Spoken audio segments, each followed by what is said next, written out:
Pourquoi ce tumulte parmi les nations? Et pourquoi les peuples projettent-ils des choses vaines?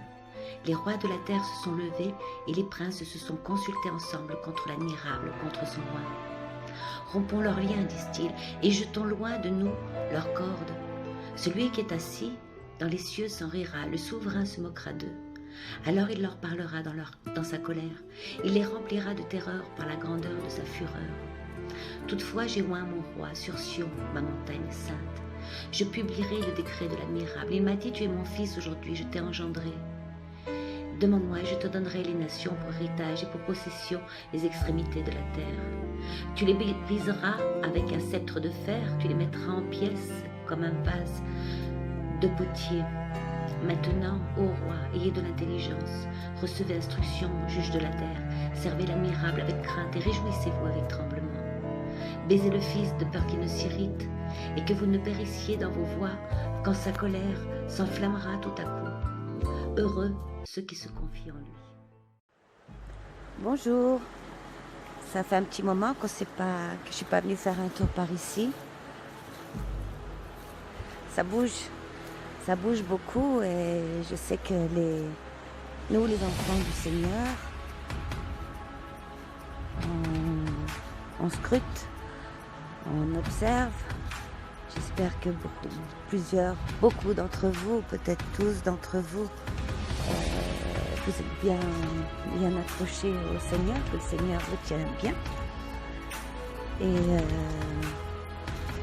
alors voilà, je ne me suis pas exprimée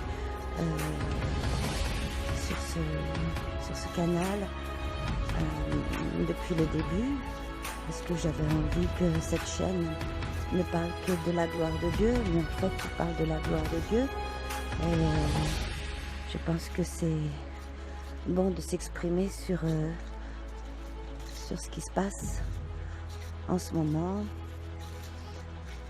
sur cette planète, bibliquement. Je n'ai pas préparé cette vidéo, je suis partie me promener dans la forêt, et puis ça fait un petit moment que je me dis que ce serait bien que je partage ce que je pense de la période. Peut-être que vous verrez que on n'est pas seul à penser comme ça, peut-être pensez-vous comme moi.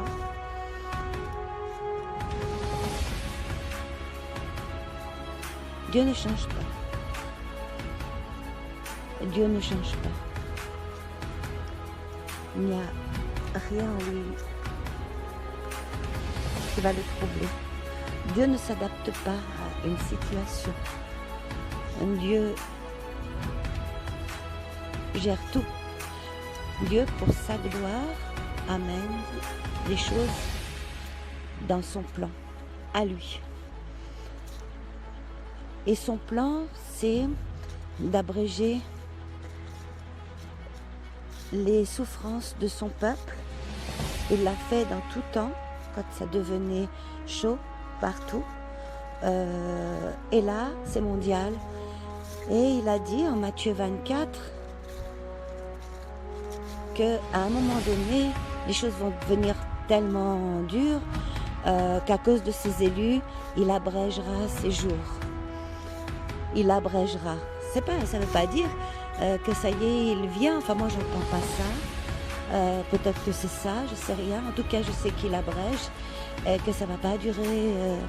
Ça va pas durer longtemps. Ça va pas durer longtemps. Alors, je sais que pour beaucoup d'entre nous, il y a des gens qui sont seuls à la maison. Il y a des gens qui sont dans des régions où ils sont vraiment enfermés. J'entends la France, j'entends la Belgique. Je crois bien, l'Italie aussi. Voilà, je sais qu'il y a des pays qui sont gravement enfermés. Ne vous inquiétez pas, prenez patience. De toute façon, nous prenons part aux souffrances du Seigneur. Et ça, c'est pour sa gloire. Et c'est lui qui le veut. Je vous ramène à ma vidéo, l'hymne à la souveraineté du Seigneur. Eh bien, voilà, il reste souverain, il est au contrôle de tout, il a un plan parfait qu'il a dessiné depuis avant la fondation du monde, dans lequel ce plan, ses élus sont largement inclus et il va se glorifier sous peu en eux. Alors, je vais vous faire part quand même de mon hypothèse qui ne reste qu'une hypothèse. Je ne me joindrai pas à tous ces oiseaux qui se disent prophètes et voyants, etc. Je réfléchis simplement par rapport aux données. Et les données, eh bien, elles sont ce que nous voyons. Et puis, elles sont aussi ce que nous lisons. Et voilà, le Seigneur dit qu'il abrégera. Et puis après en Thessaloniciens, le Seigneur dit que lorsqu'ils diront paix et sécurité, et les gens ils disent paix et sécurité, on voit à ce moment-là certainement, peut-être, j'en sais rien, ça reste une hypothèse, que les gens sont en paix et en sécurité. Ils ne crient pas paix et sécurité, ils ne supplient pas paix et sécurité. Ils disent, ils constatent, j'ai l'impression. Alors moi j'ai l'impression qu'on va sortir de là, que tout ce qui doit se passer au niveau de ce qu'ils appellent l'état profond, j'ai l'impression que c'est la tête qui va tomber et qu'ensuite, eh bien, ce sera le jugement des peuples. Et qu'ensuite, quand ce jugement des peuples sera précédé de ce paix et sécurité, et on verra qui sont les enfants du Seigneur, qui va adorer l'homme, qui va glorifier l'homme, et qui va, comme les amis de Daniel, ne pas plier le genou devant l'homme, devant sa souveraineté, devant la prétendue souveraineté de l'homme. À la fin, voilà, celui qui persévérera jusqu'à la fin sera sauvé. Qui ne veut pas dire que si tu dois faire des efforts pour persévérer jusqu'à la fin, c'est le Seigneur qui va porter ses enfants qui vont persévérer malgré eux jusqu'à la fin. Et c'est là qu'on verra les enfants du Seigneur. On voit déjà beaucoup de gens qui se détournent du Seigneur. Ça fait un petit moment d'ailleurs, ça fait un petit moment que ça va mal. Mais là, ces jours-ci, c'est panique à bord. Et puis beaucoup de gens critiquent Dieu parce qu'ils se sentent en danger. Donc ça va être jusqu'à la fin. Pour la petite histoire que j'ai racontée hier à un frère, que je me suis souvenu que j'avais lu dans un livre qui raconte comment a commencé l'Église. Et puis là, on est plus, c'est des gros volumes. Et là, cette petite histoire, je vais vous en faire part. Je n'avais pas prévu, parce que j'avais pas prévu cette vidéo. Je vais vous faire part de cette petite histoire, parce que je pense qu'elle est à méditer. C'est donc à l'époque où les chrétiens sont pourchassés, et puis qu'ils sont encore dans les catacombes à Rome.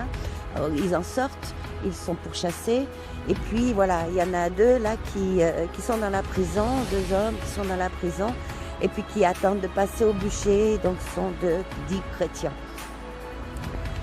Et apparemment, je me souviens plus trop bien de l'histoire, mais il y en a un qui reprochait des choses à son compagnon de cellule, de choses anciennes qui les concernaient.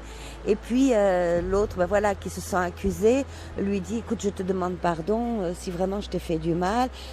Il faut qu'on se pardonne avant d'aller au bûcher. C'est une bonne chose, on est des frères, etc. Voilà, et l'autre ne veut pas lui pardonner, il lui en veut vraiment beaucoup, puis il pense qu'il va partir au bûcher comme ça, la tête haute, dans la gloire de son Dieu. Et voilà, tous les deux partent vers le bûcher. Les soldats romains font la dernière demande aux deux si ils veulent renier Jésus et ne pas, du coup ils évitent le bûcher. Et bien celui qui n'a pas voulu pardonner n'a pas allé au bûcher. Il n'est pas allé au bûcher, il n'est pas allé jusqu'au bout.